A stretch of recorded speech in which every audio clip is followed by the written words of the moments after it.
जय जिनेन्द्र।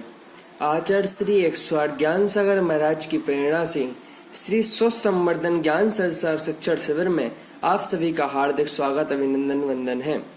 हम अभी तक हमारा स्वाध्याय चल रहा था कि भाग 2 अर्थात अभी तक हमने भेद विज्ञान तक जान लिया था। आज हम जानेंगे पाठ 8 सठ लेस्याओं के बारे में कि लेस्या किसे कहते हैं। तो कसाय और योग से अनुरंजित आत्मा के परिणाम को लेस्या कहते हैं। मूलतः लेस्या के दो भेद हैं, कौन कौन से? द्रव्य लेस्या तथा भाव लेस्या। तो कसाय और योग से अनुरंजित असा 4 कसाय 3 योग मन वचन काय, इनसे अनुरंजित आत्मा के परिणाम। अनुरंजित मतलब इनसे जो हमारे परिणाम अंदर कर्म के द्वारा अंदर परिणाम आते हैं, कर्म आते हैं, उन्हें क्या कहते हैं? लेस्या कहते हैं। इसके दो भेद, द्रव्य लेस्या और भाव लेस्या। अब शरीर के रंग को द्रव्य लेस्या एवं कर्म सह जीव के परिणाम विशेष को भाव लेस्या कहते हैं। शरीर का जो रंग है, जैसे हम कार्य कर रहे हैं, उसको द्रव्य लेस्या एवं कर्म सह जीव के परिणाम को भाव लेस्या कहते हैं। जो कर्म बनते हैं पर हमारे भाव जिस प्रकार से बनते हैं अर्थात खराब परिणाम होते हैं, उसके लिए भाव लेस्या हम क्या कहते हैं। अब हम देखते हैं कि सामान्यतः भाव लेस्या के 6 भेद हैं। कृष्ण, नील, कापोत, पीत, पद्म और शुक्ल। इनमें से आदि की 3 अशुभ लेस्या और बाद की 3 शुभ लेस्याएं हैं। अशुभ लेस्याओं से प्रभावित व्यक्ति के मन में पाप क्रिया के भाव जागृत होते हैं। शुभ लेस्याओं से व्यक्ति के मन में संतोष, सौहार्द, अहिंसा, दया, मैत्री, शांति आदि पवित्र भावनाओं का विकास होता है। लेस्याओं के लक्षण इस प्रकार हैं। देखिए, लेस्या 2 प्रकार से, शुभ और अशुभ। जो अशुभ लेस्या होती है उससे व्यक्ति के मन में पाप क्रिया के आदि के भाव उत्पन्न होते हैं, और जो शुभ लेस्या होते हैं उससे व्यक्ति के संतोष, सौहार्द, अहिंसा, दया, मैत्री की भावना, करुणा की भावना, शांति आदि पवित्र भावनाओं का विकास होता है। अब हम देखते हैं लेस्याओं के बारे में। तो सबसे पहले आती है कृष्ण लेस्या। सदा बुरे विचार करना, बात बात में क्रोध करना, दूसरों से घृणा करना, दया धर्म से रहित होना, बैर भाव रखना, सदा शोक संतप्त रहना आदि कृष्ण लेस्याओं के लक्षण हैं। अर्थात अत्यंत तीव्रता परिणाम, अर्थात सबसे खराब परिणाम वाली कौन सी? कृष्ण लेस्या होती है। इसमें क्या होता है? सदा हमारे अंदर बुरे विचार आते हैं, बात बात में क्रोध आता है, दूसरों से जलते हैं, दया धर्म से रहित होते हैं, मंदिर नहीं जाते हैं, राग द्वेष आदि बैर भाव रखते हैं, सदा शोक अर्थात दुख संतप्त रहता है आदि कृष्ण लेस्या वालों के लक्षण कहलाते हैं। यह अत्यंत तीव्रता परिणाम वाली होती है। दूसरी लेस्या देखते हैं नील लेस्या। आलसी, बुद्धिहीन, कामी, भोगी, डरपोक, ठग, सदा मान सम्मान पाने के भाव आदि नील लेस्या वालों के लक्षण हैं।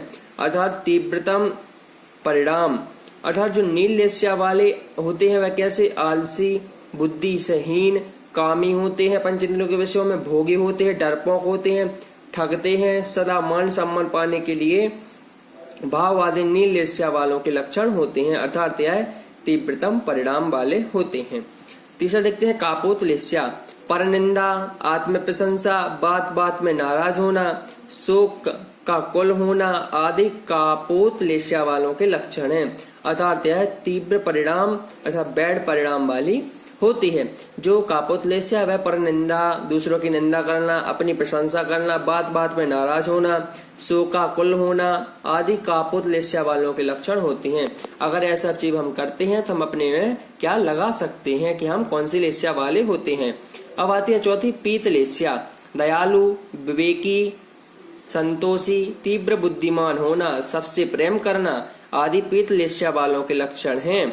कैसे? दयालु, दया का भाव, विवेक से काम करना, संतोष पूर्वक जनक कार्य करना, तीव्र बुद्धिमान होना, सबसे प्रेम करना आदि पीत लेस्या वालों के क्या लक्षण होते हैं।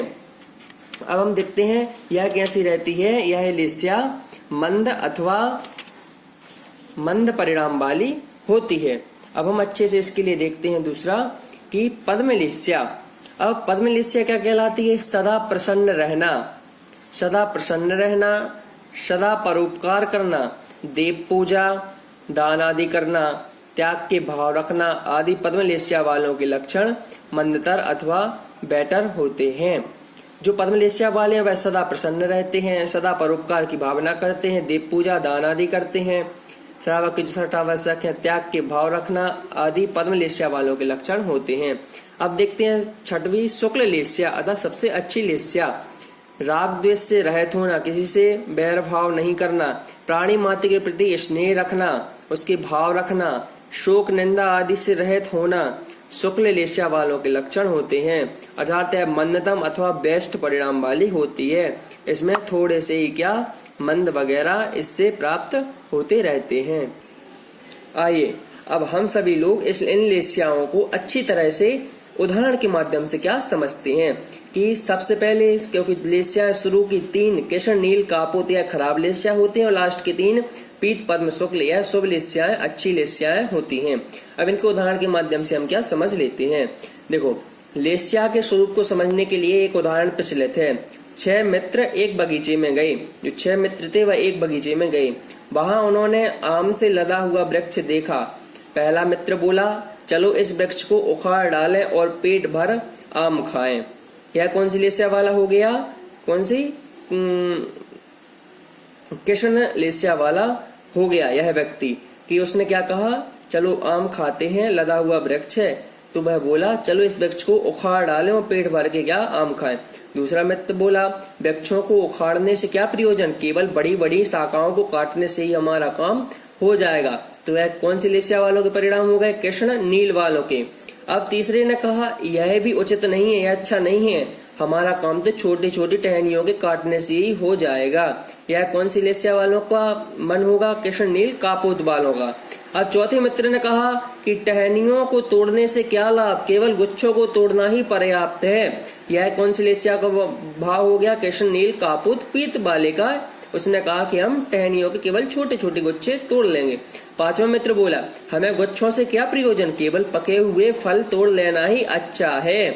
तो यह कौन सी लेस्या वालों का उदाहरण हो गया? यह हो गया पद्म लेस्या वालों का। तब अंत में छठा मित्र गंभीर होकर बोला, आप सब क्या सोच रहे हैं, हमें जितने फल चाहिए उतने तो नीचे ही पड़े हैं, फिर व्यर्थ में फल तोड़ने से क्या लाभ। इस दृष्टांत से लेस्याओं का स्वरूप समझ में आ जाता है। पहले मित्र के परिणाम कृष्ण एवं छठे मित्र के परिणाम शुक्ल लेस्या के हैं। यह उदाहरण केवल परिणामों की तारतम्यता का सूचक है। इस प्रकार से हम लेस्याओं को समझा कि शुरू की 3 और शुरू की खराब। यह लेस्याएं हमारे जीवन में क्या हम शुभ लेस्याओं को धारण करें, क्योंकि इन्हीं से ही हमारा कल्याण होने वाला है। हम ही इस संसार से क्या तरने वाले हैं। इसलिए अगर सभी के लिए जय जिनेंद्र। अगर आप लोगों ने अभी तक चैनल को सब्सक्राइब नहीं किया है और अच्छी तरह से अगर आपके लिए समझ में नहीं आया तो वह हमारे लिए कमेंट के माध्यम से बताएं, हम आपकी जिज्ञासा का वहीं पर समाधान करेंगे। धन्यवाद।